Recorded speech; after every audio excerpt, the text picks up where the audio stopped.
mirror ray diagramming. So, you are familiar with the three major points, which is the center of the curvature, the focal point, and then also the vertex. So, at this point, this is the convex mirror.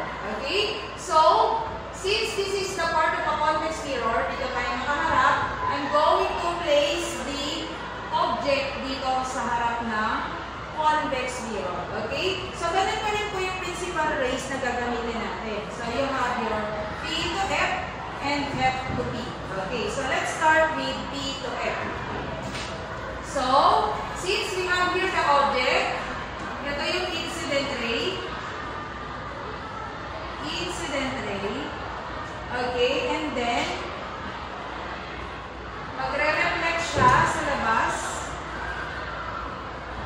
Pero magkakaroon siya ng imaginary line papunta sa focal point. Okay, so that's P to F. Okay, so paano po siya naging P to F? So, from the object, the incident ray travels along sa principal axis, but hindi siya makakapasok sa loob since it is a mirror. It will bounce as a reflected ray. So, this is your reflected ray. And also, this is your incident ray. Okay, so your incident ray 1. Ngayon, okay na tayo sa P to F. Ang gagawin naman natin is the okay, so we are done with the P to F ray. Okay, so ito yung ating P to F ray. Again, paano siya? Okay, the incident ray will travel along parallel with the principal axis, but since hindi siya nakakapag-penetrate sa loob, it will bounce or reflected back ng pataas. No? Since ito ay may kurbang pataas, no? Pag magkakaroon po siya ng imaginary line papunta sa focal point.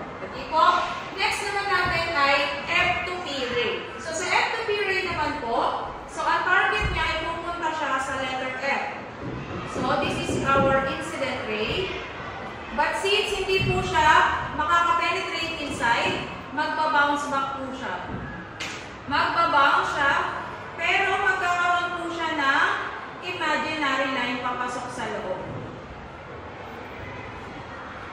Okay. So, again, for the F to P, ang target niya dadaan sa focal point, pero hindi siya makakapag-penetrate, so magbabounce. Magkakaroon siya ng imaginary line papasok. So, ngayon, ang image po natin dito ay, since ito ang reflected ray ay nag-intersect sa taas ng principal axis, ito po ay upright. At andito po ang image. Okay? So, ngayon, ano po ang loss?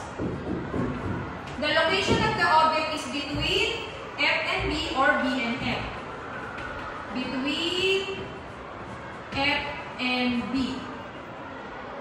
And ano ang kanyang orientation? Since it is parehas lang na object at nung tinignan niyo yan sa kutsara kayo ay upright, it is upright.